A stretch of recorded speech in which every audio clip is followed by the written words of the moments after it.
America থেকে ফিরতেই গ্রেফতার গ্যাংস্টার আনমোল বিষ্ণোই। এনআইএর হাতে গ্রেফতার লরেন্স বিষ্ণোইয়ের ভাই আনমোল। 2022 থেকে ফেরার ছিল বিষ্ণোই। 2023-এ আনমোলের বিরুদ্ধে চার্জশিট। মহারাষ্ট্রের প্রাক্তন মন্ত্রী বাবা সিদ্দিকিকে খুনে অন্যতম অভিযুক্ত বিষ্ণোই। গত বছর আমেরিকায় গ্রেফতার হন অভিযুক্ত বিষ্ণোই। দিল্লির পাটিয়ালা আদালতে পেশ আনমোল বিষ্ণোইকে। আনমোলের বিরুদ্ধে ভারতে 18টি মামলা বিচারাধীন। 2022 সালে পাঞ্জাবি গায়ক সিধু মুসেওয়ালাকে খুনের ঘটনায় নাম জড়ায়। নিয়োগ দুর্নীতির জেরে চাকরি হারিয়েছেন বহু যোগ্য প্রার্থী। বহু পরিবার আজ কার্যত পথে বসেছে। এই পরিস্থিতিতে একের পর এক অভিযুক্তরা জামিন পেয়ে যাচ্ছেন। আর জেল থেকে ফিরে পার্থ চট্টোপাধ্যায় দাবি করেছেন দুর্নীতি নাকি কোনো ইস্যুই নয়, যা দেখে ক্ষুব্ধ যোগ্য চাকরিহারারা। এ নিয়ে তীব্র প্রতিক্রিয়া দিয়েছেন তাঁরা। জেল ফেরত প্রাক্তন শিক্ষামন্ত্রীর মন্তব্য নিয়ে আক্রমণ শানাতে ছাড়েনি বিরোধীরাও। এসএসসির 26,000 শিক্ষক ও অশিক্ষক কর্মীর চাকরি চলে গেল কাদের দুর্নীতির জন্য, কাদের লোভের জন্য রাতারাতি রাস্তায় বসতে হলো অসংখ্য যোগ্য শিক্ষককেও? তাদের পরিবারের চোখের জলের জন্য দায়ী কারা? এইসব প্রশ্নের উত্তর এখনো মেলেনি। এসএসসির চাকরি প্রার্থীরা এখনো নানা দাবি দাওয়া নিয়ে রাস্তায়। তার মধ্যে অভিযুক্তরা একে একে জামিন পেয়ে যাচ্ছে। আর নিয়োগ দুর্নীতি মামলায় অভিযুক্ত প্রাক্তন শিক্ষামন্ত্রী পার্থ চট্টোপাধ্যায় তো জেল থেকে বেরিয়ে বিস্ফোরক মন্তব্য করেছেন। যেখানে দুর্নীতির জন্য হাজার হাজার যোগ্য ছেলেমেয়ের চাকরি চলে গেল, তাদের পরিবারগুলো কার্যত পথে বসলো, সেখানে জেল ফেরত পার্থ চট্টোপাধ্যায়ের দাবি দুর্নীতি নাকি কোনো ইস্যুই নয়। দুর্নীতি কোনো ইস্যুই না, তাহলে জয়ললিতা ফিরতে পারতো না, স্টালিন ফিরতে পারতো না। প্রাক্তন শিক্ষামন্ত্রীর এই মন্তব্যে বিস্মিত এসএসসির সেই চাকরিহারারা যারা দুর্নীতির জেরে চাকরি হারিয়েছেন। কিছু বলতেই পারে, নিজেকে বাঁচানোর জন্য, পিঠ বাঁচানোর জন্য তার বিভিন্ন বক্তব্য থাকবে, সবাই নিজেকে বাঁচানোর চেষ্টা করে। কিন্তু উনি যে দুর্নীতি করেছেন বা যে দুর্নীতি হয়েছে, সেই জন্যই ওনাকে জেলে যেতে হয়েছে।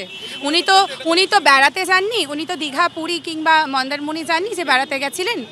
ওনাকে জেলে যেতে হয়েছিল না, তো সেটা উনি দুর্নীতির জন্যই জেলে গিয়েছিলেন এবং দুর্নীতির শাস্তি উনি নিশ্চয়ই পাবেনও। পার্থ চট্টোপাধ্যায়ের জামিনের বিরোধিতা করতে গিয়ে সিবিআই এর তরফে একবার আদালতে দাবি করা হয়েছিল নিয়োগ দুর্নীতির নীল নকশা, কাদের চাকরি দেওয়া হবে, সব ঠিক হয়েছিল পার্থ চট্টোপাধ্যায়ের বাড়িতে। আর সেই পার্থ চট্টোপাধ্যায় এখন জেল থেকে ফিরে দুর্নীতি নয়, উন্নয়নের কথা বলছেন। উন্নয়নটাই হচ্ছে ম্যাক্সিমাম।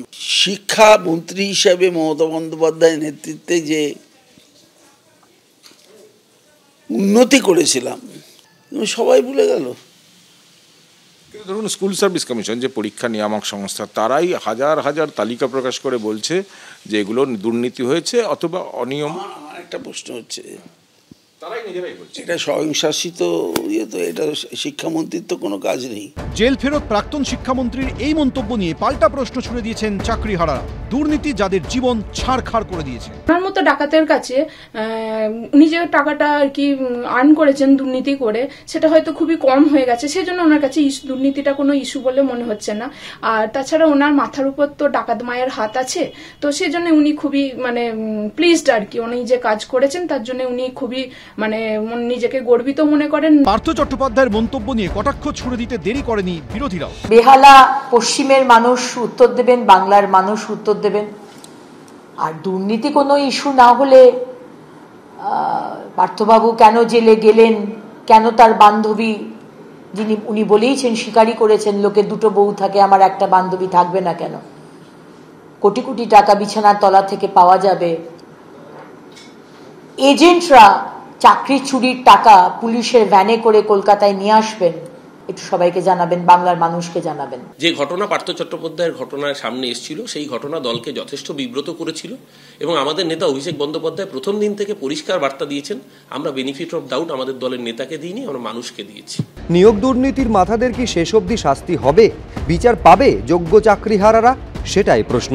সুকান্ত মুখোপাধ্যায়, আবির দত্ত, ময়ূখ ঠাকুর চক্রবর্তী, এবিপি আনন্দ। মঙ্গলবার তৃণমূল সাংসদ কল্যাণ বন্দ্যোপাধ্যায়ের বিরুদ্ধে একাধিক জামিন অযোগ্য ধারায় হেয়ার স্ট্রিট থানায় অভিযোগ দায়ের করা হয় রাজভবনের তরফে। এর 24 ঘন্টা কাটতে না কাটতেই পাল্টা সিবি আনন্দ বোসের একাধিক বক্তব্য তুলে ধরে হেয়ার স্ট্রিট থানায় অভিযোগ জানালেন কল্যাণ Bandyopadhyay. I'm an arrogant man. No one can tell this. There is no law and order. No. বাকযুদ্ধ, পত্রযুদ্ধ এখন অতীত। রাজ্যের সাংবিধানিক প্রধান ও 4 বারের তৃণমূল সাংসদের সংঘাত এখন যে পর্যায়ে পৌঁছেছে তা নজিরবিহীন। লড়াই গড়িয়েছে থানা অবধি। সম্মুখ সমরে বোস এবং বন্দ্যোপাধ্যায়। মঙ্গলবার তৃণমূল সাংসদ কল্যাণ বন্দ্যোপাধ্যায়ের বিরুদ্ধে একাধিক জামিন অযোগ্য ধারায় হেয়ার স্ট্রিট থানায় অভিযোগ দায়ের করা হয় রাজভবনের তরফে। এর 24 ঘন্টা কাটতে না কাটতেই পাল্টা রাজ্যপালের একাধিক বক্তব্য তুলে ধরে হেয়ার স্ট্রিট থানায় অভিযোগ জানালেন কল্যাণ বন্দ্যোপাধ্যায়। আমি সিবি আনন্দ বোসের এগেনস্টে অভিযোগ করেছি। কি বলেছেন? Before election not only violence has to be curbed. Where is the violence ভাই? ভায়োলেন্সটা কোথায়? সিবি আনন্দ বোস বলে দিলে হয়ে গেল ভায়োলেন্স। তার মানে তুমি মানুষকে এক্সাইট করছো, মানুষকে এক্সাইট করছো তুমি। সরকারের বিরুদ্ধে তুমি ডাকছো, তাদের বিরুদ্ধে, সরকারের বিরুদ্ধে লড়ে যাও। তারপর বলেছে corruption has to go from the election process. What is the corruption? কি corruption আছে ইলেকশন প্রসেসে? তুই তো মানুষকে খেপিয়ে দিচ্ছ, এখন থেকে মানুষকে একদম প্ররোচনা দিচ্ছ, লেগে যাও রাজ্য সরকারের বিরুদ্ধে।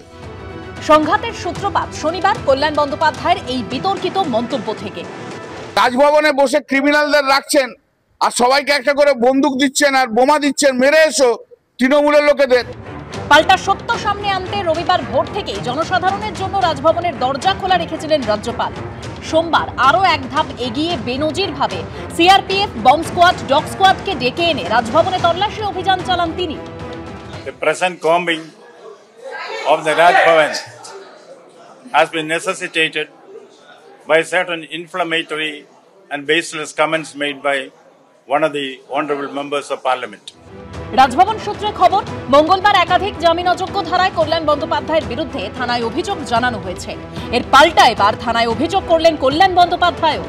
বলেছে in Bengal there has been a traditional playing of political Holi with human blood. হিন্দুদের সমস্ত পশ্চিমবাংলায় মানুষরা হোলি খেলে রক্ত দিয়ে।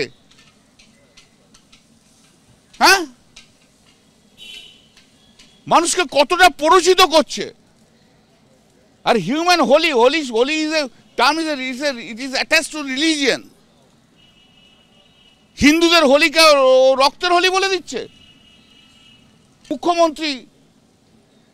সবাই ক্রুয়েলিটি করছে। এটা মানুষ খেপানোর জন্য। মানুষকে লাগে লেলিয়ে দাও রাজ্য সরকারের বিরুদ্ধে। এই সমস্ত স্টেটমেন্টের জন্য আরো অনেক আছে। অনেক অপকর্ম তো করে গেছেন 3 বছরে, সেই অপকর্মের লিস্ট দিতে গেলে অনেক বড় লিস্ট দিয়ে হয়ে যাবে। কল্যাণ বন্দ্যোপাধ্যায়, আপনি যে কথাটা বলছেন যে মহামহিম রাজ্যপাল রাজভবনের মধ্যে বোমা, গুলি, বারুদ রেখেছে, তাহলে আপনি সোজাসুজি মমতা বন্দ্যোপাধ্যায়কে আক্রমণ করছেন, কারণ উনি আমাদের রাজ্যের পুলিশ মন্ত্রী। এবং আমি মহামহিম রাজ্যপাল তাকে বলবো যে কঠোর থেকে কঠোর শাস্তি যেন কল্যাণ বন্দ্যোপাধ্যায় বা এই ধরনের মানুষকে দেওয়া হয়। কারণ কল্যাণ বন্দ্যোপাধ্যায় কথাটা বলিয়েছেন কিন্তু উপর থেকে। কল্যাণ বন্দ্যোপাধ্যায়ের অভিযোগ প্রসঙ্গে এখনো পর্যন্ত রাজভবনের তরফে কোনো প্রতিক্রিয়া মেলেনি। কৃষ্ণেন্দু অধিকারী, রুমা পাল ও ঝিলম করঞ্জাইয়ের রিপোর্ট, এবিপি আনন্দ। এবিপি আনন্দ, এগিয়ে থাকে, এগিয়ে রাখে।